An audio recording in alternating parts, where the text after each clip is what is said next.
Welcome back to Almost Above Average. The so-called land of the free is under direct assault. Chicago, once the heart of American grit, now faces an occupation. Trump's National Guard troops and ICE agents are moving in like a conquering army, dismissing local leaders and trampling on democracy. This isn't law enforcement, it is political revenge, brute force, and the death of citizens' rights. If this can happen to Chicago, how long before the boots are marching into your town? Jonathan, where's the outrage? What should people really do when their own city becomes the battleground for a president's obsession with control? So there's a couple different things I want to depict there. One, I know from many reports that they are moving to Chicago, but not just Chicago. There's several other cities in line. Portland, Seattle, and Baltimore have all been mentioned as next wave of targets. And my understanding is Trump ordered HedgePath to create a National Guard reserve that targets criminals in every state in the union. So it's not just like one state at a time. It's not one city at a time. They're looking at doing this nationwide, full time, all the time. Nationalizing police is literally one of the major steps towards a Fourth Reich level Nazi empire that doesn't allow for anything. And then with HedgePath talking about women not having rights, and with that other Republican senator talking about how they're working on making this a white Christian nationalist country, everybody should be freaking scared because Absolutely. they're telling you what's going to happen. Now, attacking Chicago is interesting. They've debated this and they've challenged Trump on the crime for Chicago versus, say, St. Louis. And at one point, St. Louis was the most dangerous major city in the country. Murder rates were the highest there of anywhere in the country. And they may still be. I don't know. I haven't kept up on that. But the fact that it is even in question, and people have heard a lot. Like St. Louis is interesting. It's like one side of the river is pretty nice and upscale-y, and the other side of the river is like not safe for my kind, if I say The it haves right. and the have-nots are right up against each other over there? Literally separated by rivers, my understanding. Now, I've never been there. I haven't seen it, but I've had a lot of friends that have gone there, and they talked about relocating me there with one company, and I was like, hell no, I'll quit first. Anyway, but the fact that crime is down 30% in Chicago right now. Crime is but they're down. So going why are they going in there? because it's full of black people. That's why. And Hispanics. That's why. That it's all racism and it's all fear mongering and it's all trying to push political dominance because they know if they can't scare you off from the vote and they can't cancel, or if they can't stop the vote and they've lost so much of their base and is turning on them, the only way to stay in power through voting would be to scare off or get rid of the people that would vote against them, which is what this is all about. And I suspect if they can't get rid of the vote by 2026, then this new National Guard is going to show up at every single voter place they can in black dominated or Hispanic dominated areas and try to put guns in the faces of people that are going to vote against the Republican Nazi regime. That's what I think is happening. Now, the reason they're attacking Chicago is, do they have crime? Sure. But if you look at the incident he talks about for Chicago specifically, which was what, a church getting hit? Yeah, I understand that, but where is the deployment of all these people at these school shootings? Like there's a mass shooting, what is it, like 1.8 average mass shootings a day, but they're targeting Chicago where there was one and only one. So we're going to deploy U.S. military troops on the ground to try to squash crime at $1 million a day because of one incident. And to me, it's all about fear mongering and tactics. Because if they really wanted to get this done, we would be providing health services and medical services and education. We put this $1 million a day into the local infrastructure to give these people better lives. Or maybe we take the homeless people at $1 million a day. We could easily pay for every homeless person to go have a place to live. We could populate food banks. Like there's a Christian way, and I'm going to start using this very aggressively. If you look at Jesus Christ as your Savior and you're a Christian and you go look at that, go read that fucking Bible. Go ask a real minister, preacher, whatever you call the person that teaches you from that thing. Clergy? What would Jesus do? He gave fish. He taught how to fish. He healed. He gave them sanctuary. He helped To bring them minorities, up. to the people who were downtrodden, to the people that To we as a society everybody. shit on. Yeah. And that was actually the whole point of Mary Magdalene's feet washing thing in the Bible was Mary Magdalene in the Bible, depending on who you talk to, is portrayed as a hooker or a prostitute or whatever, or a lesser creature according to the standard of that time, and even today to a large extent. And the guy that's the head of it, the Son of God, according to the Christians, and washed her feet to prove that she wasn't beneath him. What we're doing now in Chicago is anti-Christian in my mind. $1 million a day could easily help with a lot of different stuff: food, clothing, education, housing for the or not. It doesn't even have to be housing. Like, if these people are mentally ill, why don't we get places where mentally people ill go, subsidize these costs, and get them into programs so they can get the help they need? No. We're going to beat them and throw them in prisons. Why? Because people make money on the prisons, and that's where Trump's getting his kickbacks out of. So it's about making money by exploiting those that are vulnerable. It's about putting fear into blue areas or minority controlled areas, which I have a problem with minorities because apparently the white percentage of the population has decreased so much. They're debating how much of a majority it is now, and I don't have those numbers, but that's something that's up for grabs based on the next highly biased census. But anyway, this is totally about fucking over blue areas. That's all this is. And they're going to go to every major blue area, and they're going to put boots and guns on the ground to show you that they're in charge so that they can stay in charge. It's just and for anybody who doesn't believe me, go find a professor that is knowledgeable in history during World War I and World War II and the rise of Nazi Empire. Go attend virtual conferences, go listen to these people, go ask these people, go put the questions out there. They can show you line by line the things that the Nazis did, and they'll show you the things that the Trump regime is doing. It's literally checking boxes as you go down. And we've showed it on air once, and it's still going. We're just at the next step where troops for the U.S. are attacking U.S. citizens. Hey, I want you to react to this. I'm going to put an image on the screen. I want you to react to this. This came on, Donald Trump posted this on his Truth Social. I think this was yesterday. Yeah. So here he is talking about how much he's excited to firebomb a U.S. city. How is this not tyranny? How is this not intimidation? How is this Christian? How is this patriotic? The idea that he's just going to burn American citizens because they happen to be black or brown or Democrat. Like, no, this is, if you're a Christian nationalist, this should offend you. If you're an American and a true patriot, this should offend you. If you are a person with any moral value, this should offend you. If you have any bit of a soul, this should offend you. Because he's talking about torching. It does not. People are excited about this. MAGA, why are you excited about this? Well, especially if you don't live in Chicago. Like, I see people on Twitter like praising him for this shit. Sure. And if you go listen to us, right, like scroll up in that exact same post, scroll up, put that back up and go up to the top. Yeah. So Chicago is about to find out why it's called the Department of War. That line right there. Right. He's using the Department of War on the American people. And look at the message that he's putting American out. Cities. This is a message the President of the United States is putting out to all of the people. I love the smell of deportations in the morning. And this is from the White House, right? It's not like it's from Truth Social's bullshit. This is the White House putting this shit out. This is coming from the top officials in our government. Can you go up to the top of that? I want to see the White House logo on that Twitter. Yeah. So I don't want there to be any. Okay. So go look at it. But this is like, and I'm going to do something that they love to do, which is let's turn the tables. If Obama or Kamala or Biden had posted this, how fast would 100,000 white people with guns have showed up in D.C.? How fast would they try to overtake the Capitol? How fast would the Republicans have impeached one of these people? It would have been done in one day. Right. And instead, the Democrats, without their spines and their money grubbing, stock trading on the floor, are letting this shit slide. And Republicans have sold their soul, as far as I'm concerned, to sit back and watch this shit.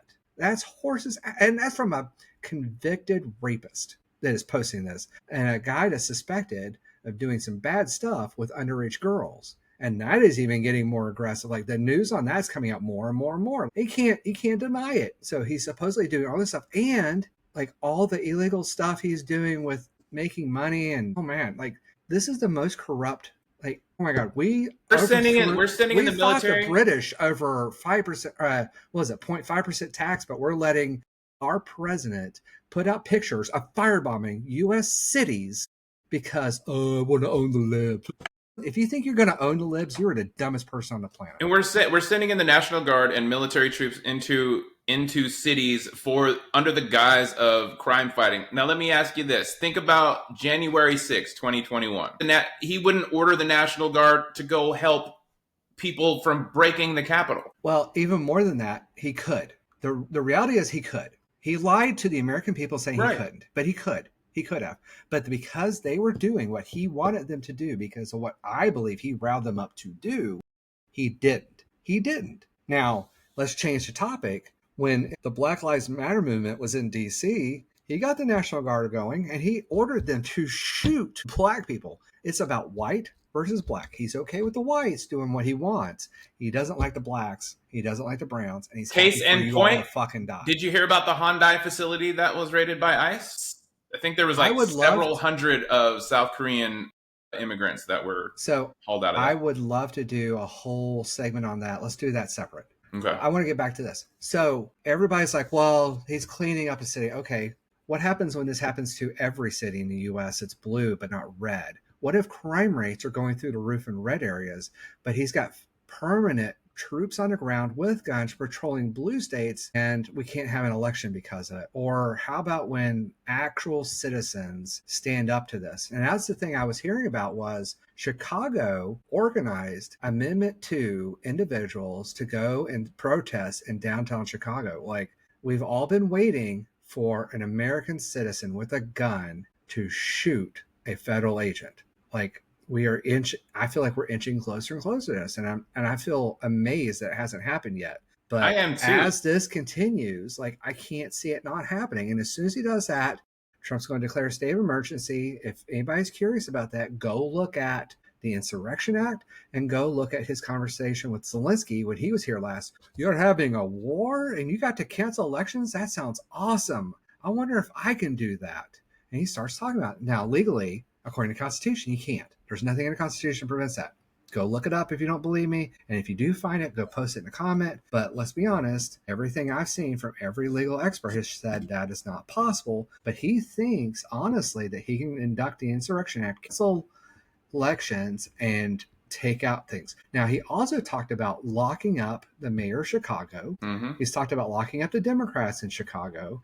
And he's talked about locking up anybody on the streets, and he's talked about shooting them with actual bullets because they're not white. And that's the rhetoric he's going with. Like, this is totalitarianism, period. Let's talk about this too. Everything that he is doing, all of that stuff is illegal. The governor has to request the National Guard into this state. So I want to challenge that.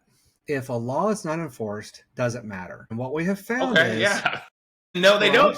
Trump's what you're going to do about it-ism is unchecked. And because he has packed the course with people that will choose Trump or Republican Party over the law, we are seeing over and over again that the laws are relevant. And from him passing away, and I'm not advocating for anybody hurting them, but like, let's be honest, that dude's health is shit. Unless he passes away or the MAGA party implodes, I don't know, or we go full civil war, I don't know how we're going to get around this, because time and time again, he's doing stuff that's illegal. It's getting done. Like tariffs. I've seen multiple write-ups where they talk about how tariffs are illegal, and they're still freaking doing it. And now the Supreme Court might say, we don't really care about that Constitution. We'll just change it and make it whatever we want. Law, abortion. They removed the protections for abortion from the Constitution because they changed their opinion on what it meant instead of codifying it. And nobody's going to codify it because Christian nationalists are paying too much money into the corrupt regime that's in charge. Like, where are we going to stop this? Like, a judge ruled recently that the deployment of the National Guard, the federalized National Guard, and the Marines to LA was illegal. I don't see Trump in jail. I don't see anybody in jail. I don't see anybody punished over this. Yeah, that's what the Democrats are going to do for the next 10 years. We're just going to call out all the crimes. We're just going to say, yep, that's a crime. And then what? Nothing ever happens. What I would love to see is the mayor of Chicago say, hey, federal judge, see that precedent that just got set in LA and California? I want you to do that here. And then when the National Guard shows up, federalized, have local police arrest them. Arrest Trump? Charge Trump with insurrection and arrest every guy that shows up on the streets and has violated their oath to this country in the National Guard or Marines. Like, if you are following an illegal order, you have violated your oath as an officer to the United States, is my understanding. And all of them are required to protect us against attackers, both foreign and domestic. That motherfucker is an attacker domestic. Uniformed military members, leave a comment. Let us know if that's true or not. I have a feeling I'm going to hear from you about that. And if you don't believe that, if you believe that the brown people that are working jobs and doing a good job is really taking jobs, that's a whole different issue. But showing up in the streets and showing up at schools and tear gassing kids in schools, or using your gun to arrest a guy that threw a sandwich at you or flipped you off. Or I saw a video of an ICE guy this morning walking across the street, and he had his mask up and everything. And there was a guy there just recording. He went up there and hit the guy and walked off. Like, this is abuse of power. This is abuse of the American public. And let me tell you what it's doing out in public. It's creating a lot of fear. I think I already told you the story of the older lady that I know back in my own home, that she's afraid to go outside because of her brown skin. Another situation that happened here yesterday. This is what's happening in the community. I went to a lead. Well, ICE has and I was talking to her in North Carolina. I was working on a roof lead yesterday, and the homeowner, she was clearly MAGA. Her door on her protected by fuck around and find out. So when I was rolling up to the door, I was like, okay, this is going to be different. And the interaction went great, and we talked about the roof, but she said one thing that kind of perked me up a little bit and made me question it. She's like, you don't use illegals on the roof, do you? And so let me tell you what that does. I answered I said no, and then I moved on. But let me tell you what that does. Let's say I'm building the roof. Is she going to come out and try to question all of my workers and try to see their green cards? That's going to create conflict on the roof. Like, that's a problem that's going to affect her financially. If it goes that way. Of your people, if she goes out there with a gun, right? Like, what kind of situations does this cause? So now I really have to think about that. Do I want to serve this customer? I wouldn't. I'd walk away personally, but that's just me. Right? No, I'm very much questioning it, because I don't want a situation at that roof. Like, I can get another crew, but do I want to go through all that? Nah. You know? And it is your right as an American to refuse service. Right. Based on whatever you want. Yeah. If I smell funny, you don't have to work with me. I don't care. But anyway, that's just what's happened. That's a fear that it's permeating. Everyone has to be experiencing this on some level, whether you're paying more for fruits or you can't get a cleaner to come to your house now because they've been deported, Going back to the addressing crime rates, if we really want to see something sincere, something real out of this, what we should have done is deployed the FBI to investigate this as a hate crime, not deployed the U.S. National Guard to occupy the streets. So this is just an excuse for him to go in and attack Chicago, which is a place that doesn't like him anyway, and hurt a Democratic area or a minority area. Yeah, and it's pointless. Like, there is crime there, but if crime is the guys, then they need to go after the highest crime areas in America, which are typically red states right now. That's why it doesn't make any fucking sense. That's why it's purely a retribution presidency right now. And if you wanted to make this like real, like if we want to say, okay, fine, we're going to clean up crime, we're going to use National Guard. Like, if America voted for that, like as a line item, not as a president that decided to go tyrant on day one through, what are we on now? 600 something or whatever. Yeah.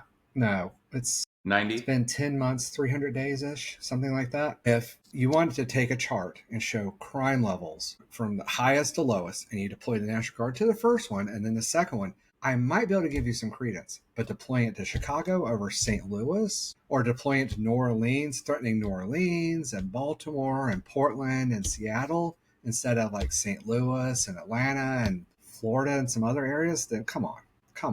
That's ridiculous. So what I suspect to happen until these senators and Republicans on both sides of the fence go, we're not going to live in a Nazi era and start fighting back, which they are. And I'll be honest with you, MTG has shocked the heck out of me. I'm not even sure what her plan is. Here, let's talk about the top rated cities by crime in America right now. Memphis, Tennessee, highest violent crime rate, then followed by Detroit, Michigan.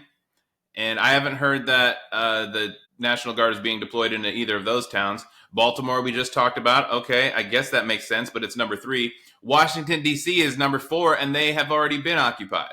And then St. Louis. And there's one more caveat. Military is still deployed in Washington, D.C. Is that permanent? Right. I bet. Are we going to deploy military to every single town in the United States and just... What do you guys think in the comments? Leave it in the comments. What do you guys think? Do you welcome a militarized city? Do you want that to protect you? Maybe I'm wrong. Maybe a lot of people do. There's a quote for Adama from Battlestar Galactica, the last one, and it was really good. And it was something along the lines of, the military is there to protect the people from foreign. The police are there to help the people within. When you change that, then the people become the enemy. And that's what we've gotten to. So this is all about making the non-Christian white nationalists or white Christian nationalists the enemy. And he's going after them. Well, I'd love to hear what you guys think about our upcoming invasion to Chicago.